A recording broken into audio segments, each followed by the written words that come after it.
Hello students, in this video I have brought important notes for you of poem of photograph by Charlotte Tolson of class 11. So first of all we'll go through the message.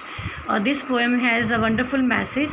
This poem highlights that childhood is remembered by all and one can never get it back. It also emphasizes that nature is permanent and human life is transient. बहुत ही अच्छा message है इस poem का कि जो हमारा बचपन है उसको हर व्यक्ति याद करता है और बचपन कभी लौट के वापस नहीं आता। दूसरा ये भी हमें मैसेज देता है कि जो इंसान की ज़िंदगी है वो क्षण भंगुर है और जो नेचर है, जो प्रकृति है वो अमर है, उसका कभी भी वो नष्ट नहीं हो सकती, वो शाश्वत है। राइम स्कीम इस पोएम में नहीं है कोई, there is no rhyme scheme. और जिस कविता में राइम स्कीम नहीं होती उसे आप फ्री वर्स लिखिए या ब्लैंक वर्स लिखिए। So the poem which has no rhyme scheme is known as free verse और blank verse. Literary devices in this poems are as follows. First, personification. The cardboard shows me. अब cardboard यहाँ पे non living thing है और इसको human qualities दे रखी हैं। The cardboard shows me, यहाँ पर आपका personification है। दूसरा, its silence silences. अब यहाँ पे जो साइलेंस है उसको भी पर्सोनीफाई कर रखा है कि जो साइलेंस है वो भी हमें और साइलेंट कर रही है। थर्ड है, सी अपीयर्स टू चेंज लेस। अब जो सी है इसके लिए भी पर्सोनीफाई कर रखा है कि जो सी है उसमें अब बहुत कम परिवर्तन आया है। सो जब नॉन लिविंग थिंग्स को हम एट्रीब्यूट करते हैं ह्यूमन क्वालिटीज़ तो वहाँ पे पर्सोनिफिकेशन लिटरेरी डिवाइस होता है। ऑलिट्रेशन एक ऐसा फिगर ऑफ स्पीच है जिसमें कंसोनेंट साउंड्स रिपीट होती हैं।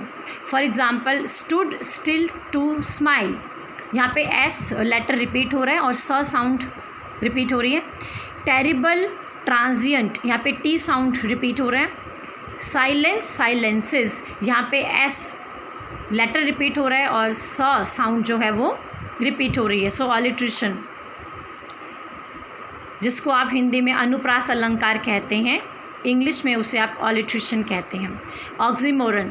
ऑक्सीमोरन भी एक फिगर ऑफ स्पीच है जिसमें दो अपोजिट वर्ड्स होते हैं। देखिए, लेबर्ड ईज़ मतलब बहुत मुश्किल से यहाँ पे जो इनका लॉस था पोइट का और उसकी मदर का, बहुत मुश्किलों से उस लॉस से ये दोनों बाहर निकले। लेबर्ड ईज़ मतलब मेहनत भी किया और आसानी से मेहनत किया, तो ये दोनों विरोधाभास लग रहा है कि ईज़ वर्ड भी आ रहा है और लेबर वर्ड भी साथ में आ रहा है। ट्रांसफ़र एपिथेट एक ऐसा लिटरेरी डिवाइस है जिसमें हम एडजेक्टिव का यूज़ गलत नाउन के साथ करते हैं। मतलब एडजेक्टिव का जहाँ पे यूज़ होना चाहिए वहाँ पे नहीं होता और वो दूसरी जगह गलत जगह वो यूज़ हो जाता है। अब यहाँ पे जो ये है टेरिबली ट्रांजिएंट फीट, ट्रांजिएंट का मतलब होता है टेम्पररी, जो बहुत जल्दी से शॉर्ट लाइव्ड होता है। अब यहाँ पे टेरिबली ट्रांजिएंट फीट में जो ट्रांजिएंट शब्द है वो फीट के आगे गलत तरीके से यूज़ हो गया है, क्योंकि जो फीट मार्क्स हैं वो ट्रांजिएंट थे। समुद्र में जो पैरों के निशान हैं वो ट्रांजिएंट थे, बट यहाँ पे तो फीट के आगे हमने ट्रांजिएंट वर्ड यूज़ किया है। सो टेरिबली ट्रांजिएंट फीट में ट्रांसफ़र एपिथेट लिटरेरी डिवाइस है। नेक्स्ट क्वेश्चन है students, what does cardboard denote, why has this word been used. Cardboard word का क्या मतलब होता है और इस शब्द को क्यों यूज़ किया है। Cardboard denotes the photo frame which is made of hard and thick paper holding photograph.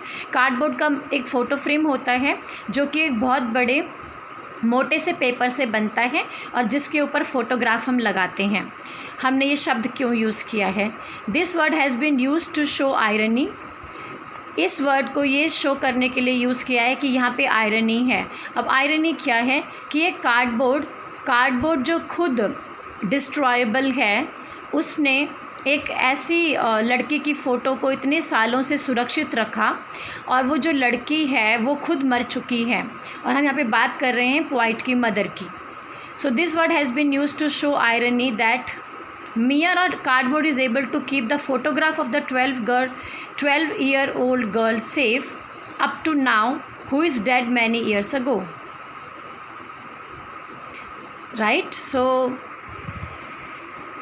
सो यहाँ पे ये आयरनी है कि जो कार्डबोर्ड है उसने इतने सालों से एक 12 साल की लड़की की फ़ोटो को सुरक्षित रखा है, जबकि जो लड़की है उसकी मृत्यु बहुत सालों पहले हो चुकी है।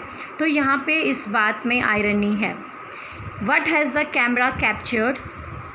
The camera has captured the poet's mother along with her cousins Dolly and Betty with their beautiful smiles. Camera ने एक फ़ोटोग्राफ लिया, उस फोटोग्राफ में पोइट की मदर है और उसकी मदर की कज़न्स डॉली एंड बैटी हैं और वो सभी लोग मुस्कुरा रहे हैं। What has not changed over the years? What does it suggest? The sea has not changed over the years. जो समुद्र है वो बहुत सालों से उसमें कोई परिवर्तन नहीं आया। It signifies that nature is immortal whereas human life is transient.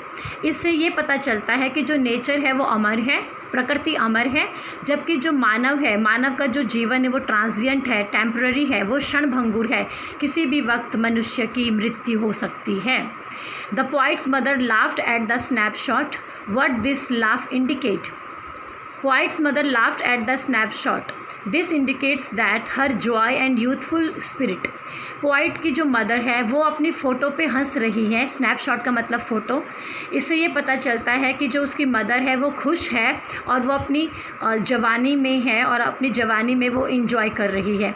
इससे ये भी पता चलता है कि उसकी मम्मी का जो सेंस ऑफ ह्यूमर है वो बहुत अच्छा है। उनकी ड्रेसिंग स्टाइल से ये पता चला। Explain both wry with laboured ease of loss. हमें इस लाइन को एक्सप्लेन करना है। This line indicates that both mother and her daughter have suffered loss. इस लाइन से ये पता चलता है कि मम्मी और उसकी बेटी दोनों को नुकसान हुआ है, दोनों ने ज़िंदगी में कुछ महत्वपूर्ण चीज़ें खोई हैं। Mother has lost her joyful childhood. और मम्मी ने अपना बचपन खोया है, अपना खुशनुमा बचपन खोया है, जबकि the daughter has lost her mother's smile.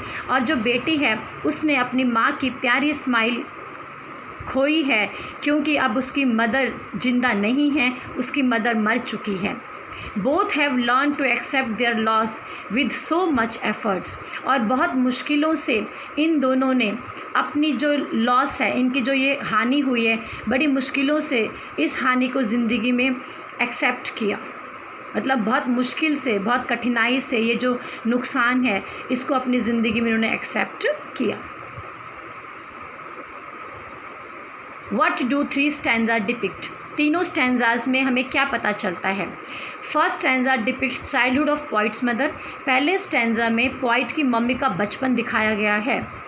Second stanza depicts the period when her mother has grown older laughing at her own childhood. और सेकेंड स्टैंजा में उसकी मम्मी का बचपन समाप्त हो चुका है, वो अब बड़ी हो चुकी है और अपने बचपन के ऊपर मुस्कुरा रही है।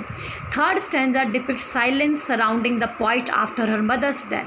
और थर्ड स्टैंजा में शांति को दिखाया गया है। वो जो शांति है वो दुख भरी शांति है, और वो जो शांति है वो इसलिए है कि जो पोइट की मदर है उसकी मृत्यु हो चुकी है और इस दुख और पीड़ादायक शांति ने पोइट को घेर रखा है। नेक्स्ट क्वेश्चन है आपका, what does circumstance refer to? This circumstance refer to the situation and the lapse of time since poet's mother died.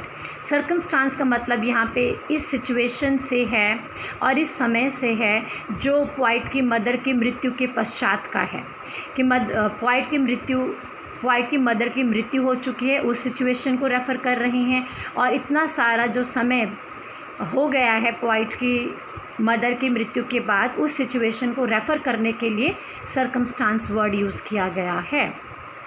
Next question है, who is the big girl in the poem? Poets mother. What is snapshot? Photograph taken quickly. What was the past of poet's mother? Poet की mother का past क्या था? सी holiday was the past of poet's mother. Poet की mummy का past सी holiday था। Explain it's silences. हमें इस line को एक्सप्लेन करना है। इस लाइन का ये मतलब है कि पोइट की मदर की डेथ के बाद पोइट की ज़िंदगी में बहुत बड़ा दुख हुआ, वो शोकाकुल हो गई। There is painful silence all around her. और पोइट के चारों तरफ एक ऐसा शांति है, जो दुख भरी है, जो शोकाकुल है, because her mother had died many years ago, क्योंकि उसकी मम्मी की मृत्यु हो चुकी है. So it means that the death of poet's mother has made her grief stricken. Grief stricken मतलब दुख से पीड़ित है. There is painful silence all around her as her mother had died many years ago. और वो चारों तरफ वो दुख से घिरी हुई है क्योंकि उसकी मम्मी की मृत्यु हो चुकी है कई वर्ष पूर्व. So students, in this video we did a question answer, message, rhyme scheme, everything in short. I hope you understood all. Thank you.